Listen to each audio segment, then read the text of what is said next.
کہ لوگ سبیل کی صورت کے اندر لوگوں کے درمیان پانی تقسیم کرتے ہیں، وجہ کیا ہوتی ہے کہ اس دن آل رسول کو پیاسا رکھا گیا، اور جس کو اللہ رب العزت نے اور زیادہ استطاعت عطا فرمائی ہے وہ اس دن کھانا بھی بناتا ہے کہ اس دن آل رسول کو بھوکا رکھا گیا۔ اچھی بات ہے، سبیل بھی لگانی چاہیے، لنگر بھی بانٹنا چاہیے، نیاز بانٹنی چاہیے، لیکن اس سے آگے بڑھیے۔ امام حسین رضی اللہ تعالیٰ عنہ آپ کی شہادت سجدے کے اندر ہوتی ہے۔ امت کو سبیل بھی یاد ہے، لنگر بھی یاد ہے، لیکن امت کو سجدہ یاد نہیں ہے، سجدہ بھول چکا ہے۔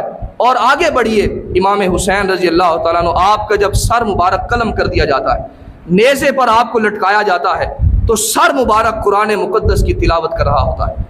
اب امت کو سبیل بھی یاد ہے، لنگر بھی یاد ہے، لیکن نہ تو امت کو سجدہ یاد ہے نہ ہی قرآن یاد ہے۔ امام نے نیزے پر قرآن پڑھا، لیکن نہ تو ہم مسجد کے اندر پڑھیں گے، نہ گھر کے اندر پڑھیں گے، نہ ہی کہیں پر پڑھیں گے۔ ہمیں کس چیز نے بے خوف کر دیا ہے، اور کس چیز نے ہمیں جو ہے وہ آوارہ کر دیا ہے اور بے نیاز کر دیا ہے۔ حاضرین محترم، ایک دور تھا جب کسی کی جماعت رہ جاتی تھی، نماز کی بات نہیں کر رہا، جماعت سے اگر کوئی شخص رہ جاتا تھا تو لوگ اس کے گھروں کے اندر افسوس کرنے کے لیے آیا کرتے تھے۔ جس طرح میت کے گھر افسوس کرنے کے لیے جایا جاتا ہے، اس دور کے اندر لوگ کسی کی جماعت چھوٹ جاتی تو اس کے گھر افسوس کرنے کے لیے جایا کرتے تھے۔ حضرت حسن بصری رحمۃ اللہ تعالیٰ علیہ آپ کے بارہ کے اندر آتا ہے، آپ فجر کی نماز پڑھ کر مسجد سے باہر نکل رہے ہوتے ہیں، ایک نوجوان دوڑتا ہوا آتا ہے اور حضرت حسن بصری پوچھتے ہیں کہاں جا رہے ہو؟ کہتے ہیں کہ میں نماز پڑھنے کے لیے جا رہا ہوں۔ آپ فرماتے ہیں کہ نماز تو ہو چکی ہے۔ اب وہ شخص کہتا ہے کیا جماعت ہو چکی ہے؟ آپ فرماتے ہیں کہ ہاں جماعت ہو چکی ہے۔ وہ ایک سرد آہ نکالتا ہے، ٹھنڈی سانس لیتا ہے، آہ کرتا ہے۔ حضرت حسن بصری حیران ہوتے ہیں کہ اس شخص کی جماعت چھوٹی ہے لیکن سرد آہ نکال رہا ہے اور اس کو بڑی تکلیف ہوئی ہے۔ حضرت حسن بصری رحمۃ اللہ تعالیٰ علیہ آپ اس سے فرماتے ہیں نوجوان کیا تجھے واقعتاً بڑی تکلیف ہوئی ہے کہ تیری جماعت چھوٹ گئی ہے؟ وہ کہتا ہے کہ ہاں امام صاحب، یہ جو آواز ہے، یہ جو ٹھنڈی آہ ہے، یہ ایسے تو نہیں نکلا کرتی، تکلیف ہوئی ہے، دکھ ہوا ہے، اس لیے ٹھنڈی آہ بھری ہے۔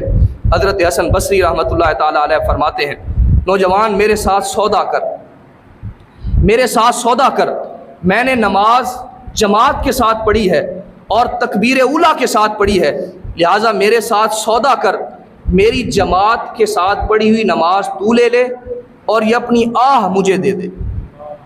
جماعت کے ساتھ نماز پڑھی ہوئی تو لے لے اور یہ آہ مجھے دے دے۔ وہ نوجوان کہتا ہے کیا ایسے بھی ہو سکتا ہے کہ کیا میں آہ آپ کو دے دوں اور جماعت کا ثواب میں لے لوں؟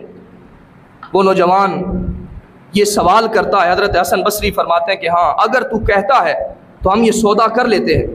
اب وہ نوجوان کہتا ہے کہ میں یقیناً آپ کو اپنی آہ آپ کے سپرد کرتا ہوں، اور حضرت حسن بصری فرماتے ہیں کہ میں اپنی جماعت کا ثواب آپ کو دیتا ہوں۔ اب یہ جماعت کا ثواب دے کر وہ نوجوان مسجد کے اندر جاتا ہے اور اپنی نماز کو ادا کرتا ہے، اکیلے نماز پڑھتا ہے، پورا دن گزرتا ہے، دن حضرت حسن بصری کا بھی گزرتا ہے، نوجوان کا بھی گزرتا ہے، سارا دن گزر جاتا ہے۔ جب بستر پر سوتے ہیں وہ نوجوان خواب کے اندر دیکھتا ہے، کہنے والا کہہ رہا ہے نوجوان آج گھاٹے کا سودا کر کے آیا ہے، نوجوان آج گھاٹے کا سودا کر کے آیا ہے۔ حدیث پاک کے اندر آتا ہے کہ جماعت کے ساتھ نماز پڑھنا 27 درجے افضل ہے، یعنی ایک جماعت کے ساتھ نماز پڑھنا 27 نمازوں سے افضل ہے، اور 27 نمازوں کا اللہ رب العزت ثواب عطا فرماتا ہے۔ وہ نوجوان کو کہا جا رہا ہے نوجوان آج تو گھاٹے کا سودا کر کے آیا ہے، 27 کے بدلہ کے اندر 27 نمازوں کا ثواب لے کر آیا ہے، اور اللہ رب العزت نے جو تو نے آہ نکالی تھی اس کے سبب اللہ رب العزت نے تجھے 200 رکعتیں پڑھنے کا ثواب عطا فرمایا۔ آج گھاٹے کا سودا کر کے آیا ہے، تو نے 27 کے بدلے 27 نمازیں لے کر تو نے 200 رکعتیں اس کے سپرد کر دی۔ صبح بیدار ہوئے، اٹھے اور حضرت حسن بصری کے پاس پہنچتے ہیں اور جا کر کہتے ہیں حضور میں آج وہ سودا واپس لینے آیا، وہ میری آہ آپ مجھے واپس لوٹا دیں اور اپنی جماعت کا ثواب واپس لے لیں۔ حضرت حسن بصری رحمۃ اللہ تعالیٰ علیہ فرماتے ہیں جو خواب تو نے دیکھا ہے، خواب صرف تو نے نہیں دیکھا، خواب میں نے بھی دیکھا ہے، اب سودا واپس نہیں ہوگا، لہٰذا اب سودا جو ہے وہ کھڑا ہو چکا ہے۔ عزیز محترم، یقیناً یہ چیزیں اس پر اثر کرتی ہیں جس کا دل جو ہے وہ تندرست ہو۔ یقیناً آج اگر آپ کے سامنے ذکر کیا جائے، جس شخص نے صبح فجر کی سنتے نہیں پڑھی وہ اپنا کتنا نقصان کر کے بیٹھا ہے، لیکن ابھی تک دل پر کوئی اثر نہیں پڑے گا، چونکہ دل بیمار ہے۔ جس دل پر اثر ہونا ہے وہ دل بیمار ہے، اور دل دنیا کی محبت کے اندر ڈوبا ہوا ہے۔ عزیز محترم، حدیث پاک کا مفہوم ہے، جو شخص صبح فجر کی سنتے جو شخص ادا کرتا ہے، 2 رکعتیں پڑھتا ہے، جماعت کا ثواب الگ ہے، نماز کا ثواب الگ ہے، لیکن صرف جو شخص فجر کی 2 سنتے پڑھتا ہے، اللہ رب العزت اس کو اتنا ثواب عطا فرماتا ہے کہ زمین سے لے کر آسمان تک جتنا فاصلہ ہے سارے کا سارا اس کا ثواب کے ساتھ بھر جایا کرتا ہے۔ اتنا ہم نے نقصان کیا ہے جو شخص صبح فجر کی سنتے ترک کر کے بیٹھا ہے، چھوڑ کر بیٹھا ہے، اور یہ زمین سے لے کر آسمان تک فاصلہ کتنا ہے۔ حدیث پاک کا مفہوم ہے، اگر ایک تیز ترار گھوڑا اگر اس پر بیٹھا جائے اور وہ 500 سال تک سفر کرتا رہے، 500 سال تک دوڑتا رہے، تو یہ زمین سے لے کر پہلے آسمان تک اس کی مسافت بنتی ہے۔ یعنی اتنا اللہ رب العزت اس مسافت کو ثواب کے ساتھ بھر دیا کرتا ہے، اور یہ دکھ، یہ تکلیف اسی کو ہی نصیب ہوتی ہے جس کا دل تندرست ہوتا ہے، جس کا دل زنگ آلود ہو، دنیا کی محبت کے اندر، مفاد پرستی کے اندر، حسد کے اندر، بغض کے اندر، کینہ کے اندر، گناہوں کے اندر ڈوبا ہوا ہو، اس کو یہ نقصان کبھی بھی محسوس نہیں ہوگا۔ عزیز محترم، ذرا اندازہ کیجئے ہمیں کس چیز نے بے خوف کر دیا ہے۔ اللہ رب العزت قرآن مقدس کے اندر فرماتا ہے، وَامْتَازُوا الْيَوْمَ أَيُّهَا الْمُجْرِمُونَ۔ یہ میں میر تقی میر نہیں سنا رہا، غالب نہیں سنا رہا، داغ نہیں سنا رہا، بلکہ قرآن مقدس کی آیت سنا رہا۔ فرمایا قیامت کے دن فرمایا جائے گا، وَامْتَازُوا الْيَوْمَ أَيُّهَا الْمُجْرِمُونَ۔ آج مجرموں کو ایک طرف کر دیا جائے، بے نمازیوں کو ایک طرف کر دیا جائے۔ مجھے بتاؤ، آج کے خطبہ جمعہ کا میسج ہے، اپنے آپ سے آپ نے سوال ضرور کرنا ہے کہ جب قیامت کے دن ہم سے پوچھا گیا بتاؤ نماز کیوں نہیں پڑھتے تھے، تو ہم کیا جواب دیں گے؟ کوئی وہاں پر عذر نہیں چلنے والا، کوئی بہانہ نہیں چلنے والا۔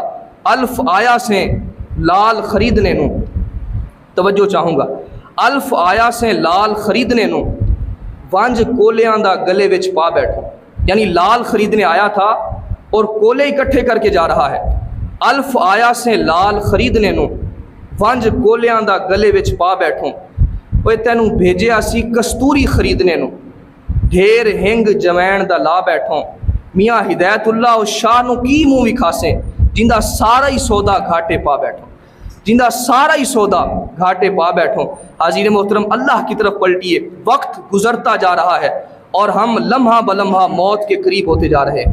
ہم سمجھتے ہیں کہ شاید ہم بڑے ہو رہے ہیں، لیکن حقیقت کے اندر ہم موت کے قریب ہوتے جا رہے ہیں، دن بدن چھوٹے ہوتے جا رہے ہیں اور موت کے قریب ہوتے جا رہے ہیں۔ اور اسی طرح میاں محمد بخش رحمۃ اللہ تعالیٰ علیہ آپ نے کہا کہ کالے وال مسافر ہوئے چٹیاں ڈیرے لائے، کالے وال مسافر ہوئے چٹیاں ڈیرے لائے، ویکھ محمد بخشا موت سندیہے آئے۔ تو وقت گزرتا جا رہا ہے، اپنی نمازوں کو پورا کیجئے اور قرآن مقدس کی تلاوت کیجئے اور حضور علیہ الصلوۃ والتسلیم پر درود پاک کا نذرانہ پیش کیجئے۔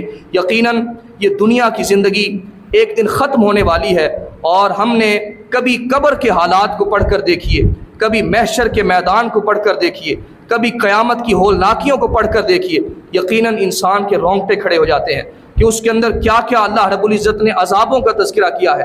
آخری بات ذکر کرتا ہوں، حدیث پاک کے اندر آتا ہے کہ جہنم کا ہلکا ترین عذاب، سب سے چھوٹا عذاب کیا ہوگا؟ آقا علیہ الصلوۃ والتسلیم نے فرمایا کہ جہنم کا سب سے چھوٹا عذاب جو ہوگا کہ وہ جہنمی کو آگ کے جوتے پہنائے جائیں، جہنمی کے پاؤں کے اندر آگ کے جوتے پہنائے جائیں گے، اور یہ سب سے ہلکا ترین عذاب ہوگا۔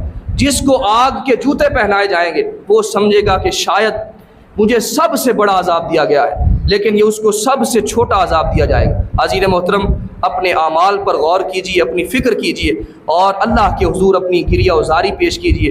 کربلا کا پیغام یہی ہے کہ اپنی نمازوں کو مکمل کیجئے، حق کے ساتھ ڈٹ کر اور ظلم کا مقابلہ کرتے ہوئے اپنی نمازوں کو پورا کریں، قرآن مقدس کی تلاوت کریں اور اپنے کردار کی بہتری کی طرف غور کریں۔